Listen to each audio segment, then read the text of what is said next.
Well, hello there, everybody. Jay Barrino here. Welcome back. We're starting a new series today. Is The Lord of the Rings, The Battle for Middle-earth 2, also the HD edition. I have a link in the description that will take you to a forum that describes how you can play these games if you'd like. It does take some substantial setup. It's not too difficult, but can be a challenge for some.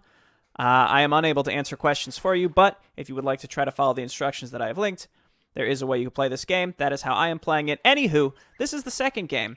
Other thing I'd like to point out, as with the first game, I have to leave the music off because Warner Bros. DMCA is pretty aggressive. New Line Cinema, whoever it is that's going after this music, Howard Shore himself, frantically clicking copyright infringements on YouTube day to day. Who knows? Anywho, for Battle for Middle-earth 2, this is a game about the Elves and the Dwarves versus Sauron's forces a little bit further north. That takes place in the same timeline as Lord of the Rings. So while Rohan and Gondor are fighting the main forces of Sauron near Helm's Deep and Minas Tirith, for example, further north, Sauron's got this big stronghold called Dol Guldur, where that's kind of his stronghold, and then there are goblins up in the Misty Mountains as well. Anywho, I did play the tutorials. This game does seem substantially different than the first one. That's hard to say. It looks very similar to the first game, but there are some specific things that are very different, such as the veterancy system not carrying an army throughout an entire campaign. Instead, you can level your units up throughout each individual mission, and each individual mission might take a little bit longer, for example. Anywho, let's just get started. We're going to start with the evil campaign, and then we'll finish up with the good campaign, I suppose, in the second half of this series. Let's go. It's been a long intro. I apologize. We're going to play on medium just like the first game. It's a new game. The mechanics are going to be different. I also have to be careful with this music and the cutscenes because I can't turn this down, so I'm going to probably talk over a lot of them. In the final years of the Third Age, Middle-earth stands on the brink of destruction. Copyright. I don't mind getting demonetized. It's just that it gets blocked in several countries if it gets hit. A threat from Sauron, the Lord of the Rings, who prepares his vast armies for war.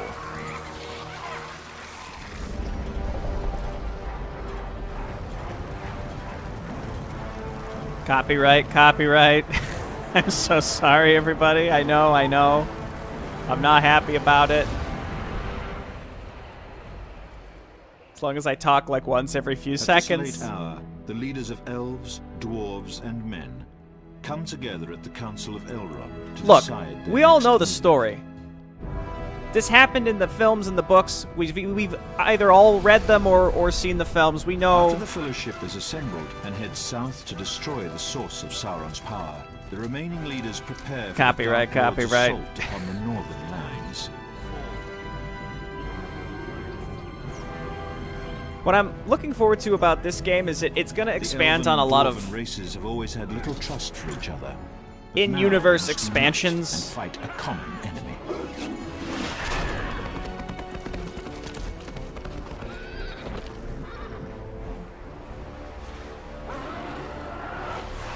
It's also possible that the music has been slightly modified for the game so that it wouldn't get hit by a copyright thing. That is indeed a dragon, a flying worm, if you will. There we go. We're on the loading screen. We're safe from the evils of Warner Bros. DMCA. Is it? I don't think it's Warner Bros. I don't know. Who made this game? EA? The Dark Lord Sauron's influence spreads far across the lands of Middle-earth. Goblins descend from the Misty Mountains. A vast army flows from Dol Guldur, his evil fortress in Mirkwood. Copyright.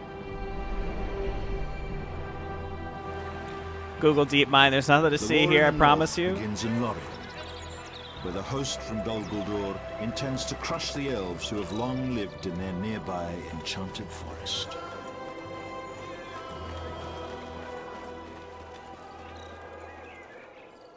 That's a lovely treehouse that you've built there, Galadriel. The raid upon Lorien has long been in the waiting. The elves have tricked and cursed our forces in these parts. Today, that will end. We must build an army before we raid the elven city. First, a builder needs to construct us a cave.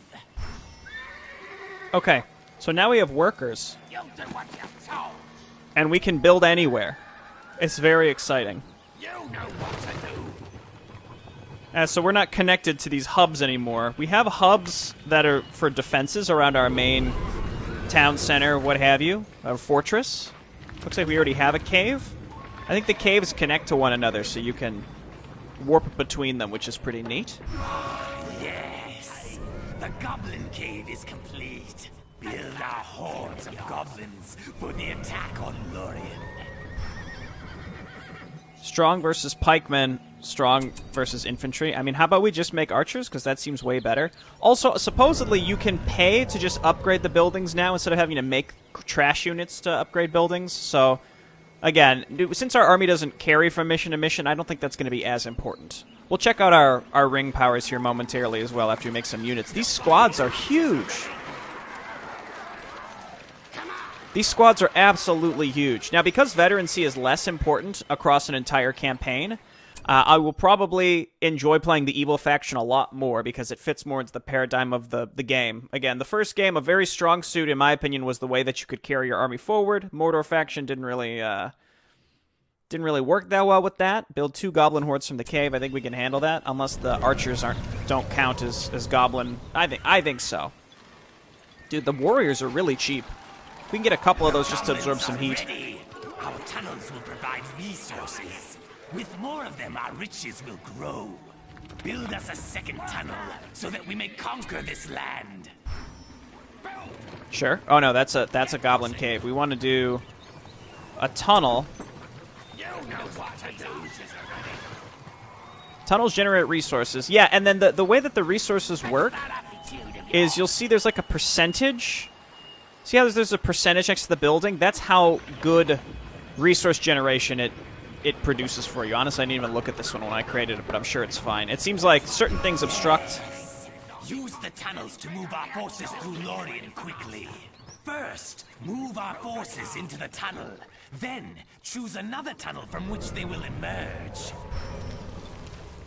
I mean, I would do that, but I don't have any tunnels further up in Lorien. I guess what we can do is... man, these squads are enormous. I guess put them in the tunnel? Let's check our ring powers, by the way, too. Does it pause the game in this one? It looks like, okay, the ring menu actually pauses the game, finally. Cave Bats reveals the shroud and detects stealth units, significantly reduces enemy armor. That seems like the Palantir, but it also is a nice debuff. Targets gain 50% damage. Summon Wildman of Dunland. Interesting that that's not available to us. Tainted Land, always good. All kills earn extra resources. Seems like a big bonus here. There are so many powers. I doubt we're actually going to be able to get all of these. So it makes me think that maybe we should go for some in the middle here just to ensure that we can get all the ones that we want. Spiderling allies, Untamed Allegiance, cast on a lair to gain control of the lair and assist. Oh, so you can like steal creeps. Devastation was always a great one. Darkness also really important. I mean, let's just take the War Chant. That just seems like that's an easy one. Cave trolls are mighty beasts that can swiftly demolish structures. We will need their strength to eradicate the elven city. Build us a fissure. We can summon cave trolls from there. Okay. Fissure? I don't want to obstruct the resource gathering of any of these. Again, does it matter? Like, I guess we could take these guys out because they're not actually... That's so many units. Oh, my goodness. Another thing here, too, is you can build walls. Arrow Den expansion, Burrows expansion. Connects the fortress to the tunnel network is interesting. The fissure has been completed. Before we can summon the cave trolls, we must upgrade the fissure. Fine, sure. So it seems like the fissure's totally worthless until we upgrade it to level 2. And then just double checking here. There's no like fire arrows or anything like that. This is like a semi-tutorial. It's mission 1, so I'm just checking to see if there's anything special that I can do. We're almost already maxed out. I built too many units. We can recycle them though if we want. Let's go ahead and do that. That's a nice thing for Battle for Middle-earth 2 that people have described to me is you can fissure has been upgraded. Recycle. Now we are ready to summon the cave trolls. Okay, let's get 3 trolls. It says build 1 troll. You know your boys got to make several trolls. How much are the regular goblins? 40 command points? 60 command points. Wow, okay. And then, of course, we've got our Nazgul. Can you guys do anything special? The cave trolls are ready. Mount or dismount? We I think must defend our fortress if our conquest is to succeed. Select the build plot surrounding our fortress and construct several defensive upgrades. Okay, now I can do it. Spider hole. Spiders will emerge and attack the enemy. That sounds incredible. Okay, well, Our forces across the river and cast down their beloved homes and trees. there's a way to rotate the camera. I'll look it up in between this and the next mission. The defenses are complete. It's an ambush. The elves are attacking from the trees. Okay, well, I am not scared. Let's get down there. I think our hero levels will carry forward. I think the trolls throwing rocks by default is a great thing. A right-click is still the normal, yeah. Let me just trample them. We'll keep an eye out for what counts as pikemen. We can always dismount the Nazgul and the Mouth of Sauron as necessary. Units have battle stances now that you can change, which is basically like aggressive and defensive, or default. I actually feel like putting our archers constantly on aggressive stance for more damage would be fine, but at the same time, playing on medium, I don't think it's going to matter that much. You can also do some like goofy stuff like this, where like your units, yeah, they do this, they will form up before they move. Let's head down there. Again, realistically, I should probably make some frontliners. Even though they might die, it's important to have them. And we can rally up like this. We could bring workers with us to make tunnels as well, which is... This is something I should probably be in the habit of doing. You like move forward, build a tunnel, you get more resources for it, and you can rally into a tunnel near your base and get your units up to the front faster. Poison blades? Is there a reason why we wouldn't keep the... Oh, I think it's on a cooldown. I was going to say, you'd think that you would just leave that on all the time. Fire arrows eventually. Scavenged armor is fine. Research at treasure trove. Significantly reduces the amount of damage taken, right? Banner carrier.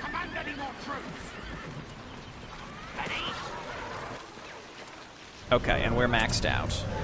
I actually could get one more troll if I wanted. Again, this is like, this army isn't going to carry forward as far as I understand, so I'm just messing around and seeing what's available to us. It's the first mission, so there's not like a...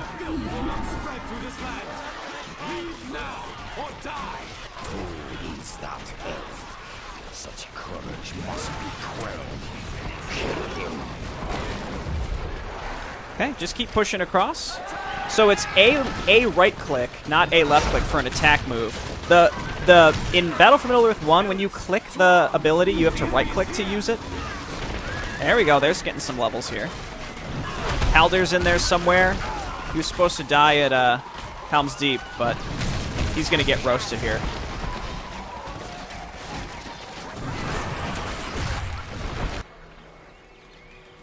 Now, in theory, if I... Can I rally into the fissures? It doesn't seem like it.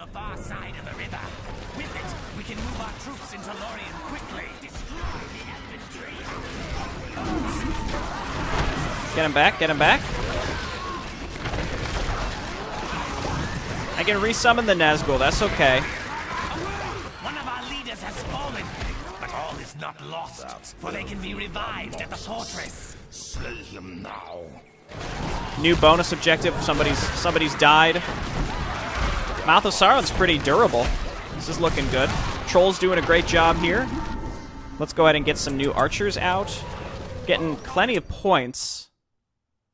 Cross the river, build a tunnel on the far side of the river, and revive your fallen hero, right? So, of course, we got to do our bonus objectives.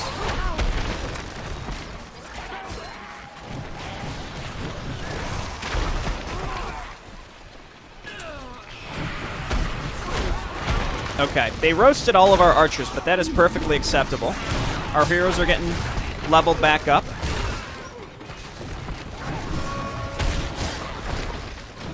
We built our tunnel. Our leader has returned.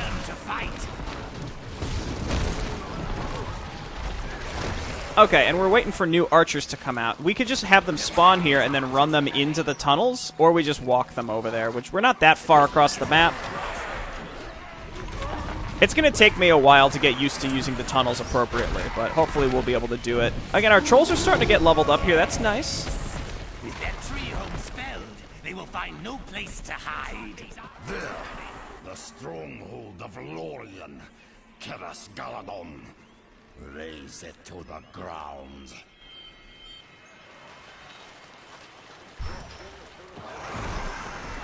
I mean, I technically could build...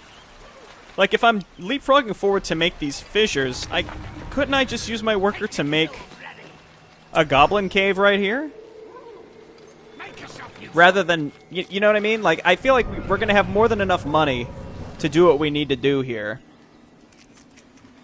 I could build more trolls because we know those are pretty good too. Let's just get one more group of each. Rally them up next because you can't. It looks like you can't rally straight into the tunnel. That would make that better, but unfortunately, it's not something we can do. So here, just to show that I can do it, we'll rally some guys through there. We got all of our bonus objectives going here. We're going for total victory. You know how it is.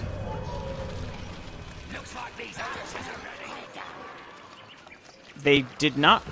Oh, no, there they go. Okay. Man, there's so many units per group. It feels... I think the battles in this game are going to feel a lot bigger.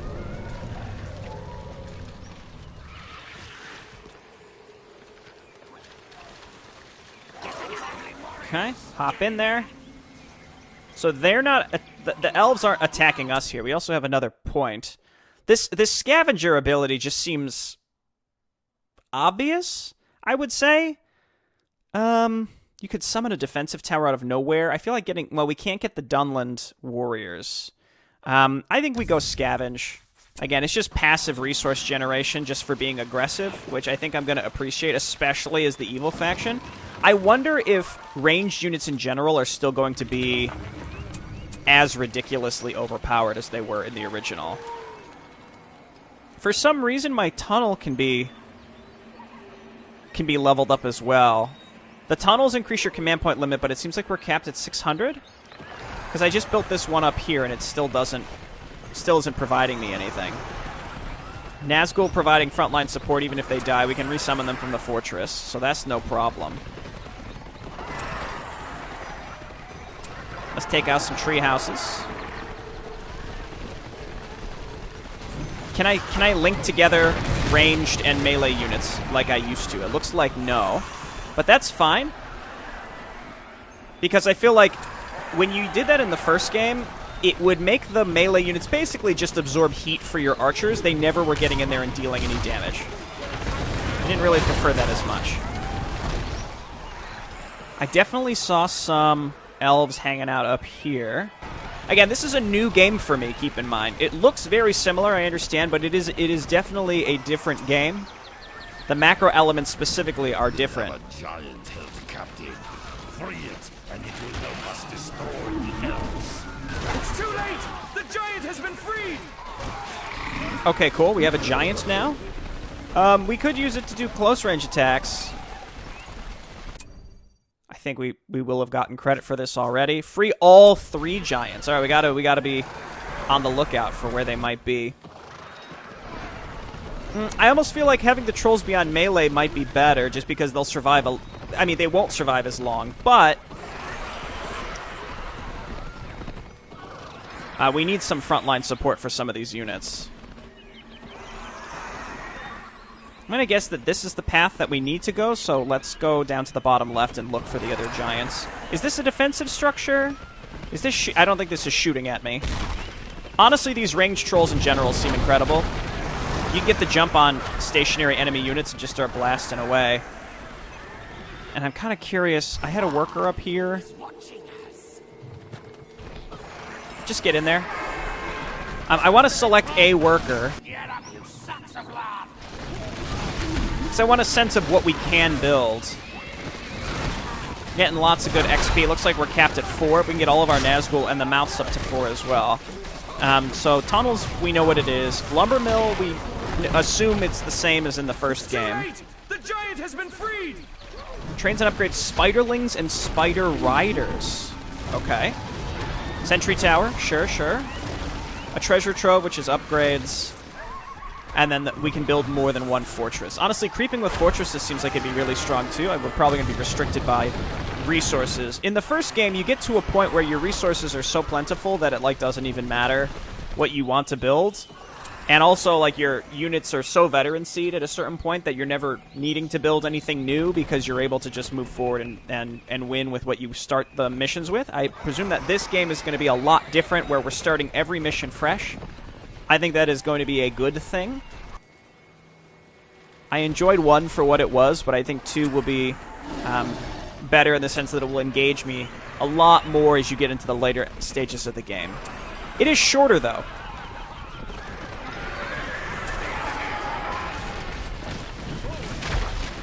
That is a lot.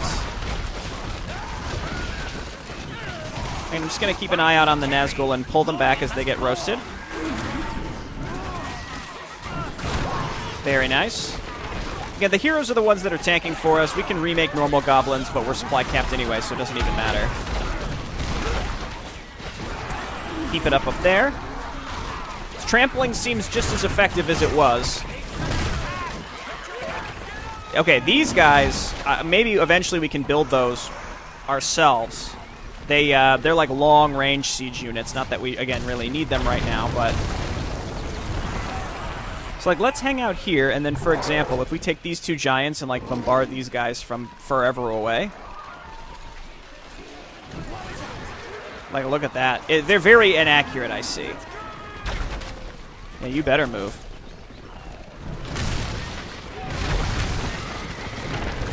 I think we might want to do a mixture of melee and ranged trolls. There's definitely friendly fire here. Another giant. Our army will get stronger. Yeah, the mounted units roast enemies as well as they always did. There are much fewer missions in each of these campaigns, by the way. I think it's 8. The giant has been freed. I think it's 8 per. But each mission will take 1 full video, so I'm not really sure if that means that... the pets seem like they'd be pretty good.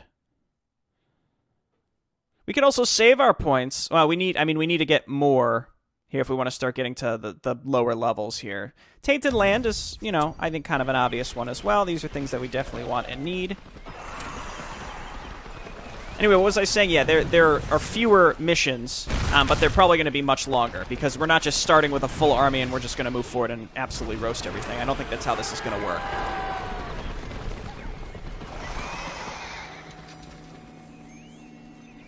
Thou shalt feel my wrath, foul minions of Sauron. By the light of Elbereth, you will perish! The elf witch Galadriel and her foolish mate grace us with their presence. Such exquisite pleasure their deaths shall bring. Okay, get out of there, buddy. So we're just going to casually kill 2 of the strongest elves on the planet, specifically Galadriel. The Elf Queen has escaped! No matter. We will deal with her later. Okay, we kept them alive. Honestly, in some cases it might be better to just let them die. But Galadriel was a coward there. Escape, Galadriel. Flee and warn the others. Oh, but our heroes cost command points. I think they did in the first game too. It never really was something that impacted me directly, so I never really had to worry about it. But that's something we're gonna need to know, like, keep in mind for sure. I feel like oh my gosh, these guys, these giants are just out killing all my stuff. Just come on over here and start taking these out. Mouth of Sauron is definitely supposed to be our main jam here. This also immediately fixes one of my biggest issues as well with the first game's Mordor faction. Well, and Isengard faction, is that you don't really get any fun heroes to use. And here they just gave us 3... They just gave us 3 Nazgul and the Mouth of Sauron straight up, which is great. Okay, let the giants attack up there.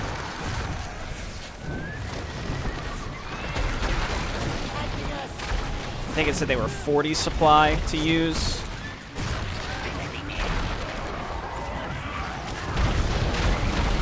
We don't have fire arrows. I was going to say, it seems like our archers are nerfed in that they don't do any damage versus buildings. But, again, we don't have access to use fire arrows yet. Let me just double check. We've done all of our total victory. Yeah. Let's go.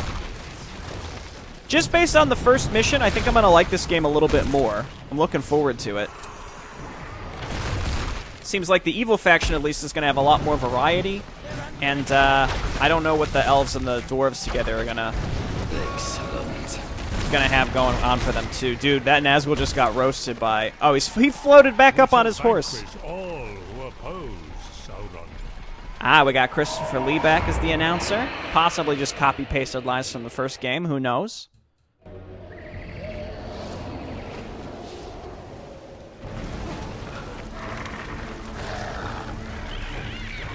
The elves of Lorien have been driven from their enchanted forest.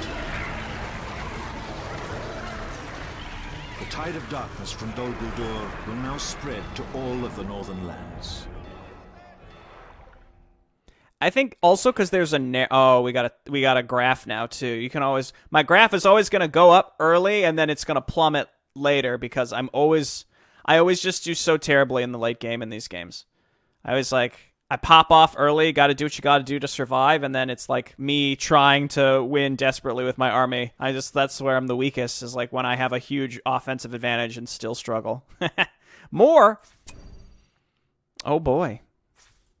This is very exciting. Elapsed time before first hero was built. That seems like something maybe more, a lot of these probably more important for multiplayer games. Hit that continue button, and we go next mission, Grey Havens. I guess save? I don't know if I'm going to have to load this. You know what I mean? Like, if we go from the main menu, there's like a continue button. Regardless, we're going to the Grey Havens next mission. No elves will be able to escape their destruction. None of them are sailing west out of here. They're just going to get roasted. They chose to leave the Holy Lands or whatever the heck. I forget. The special lands to the west. They came over here. I guess some of them never left Middle-earth in the first place. But for the ones that left... The Noldor, they're getting roasted. That's what you get for coming here, all right? I'll see you next time. Thanks for watching. Bye-bye.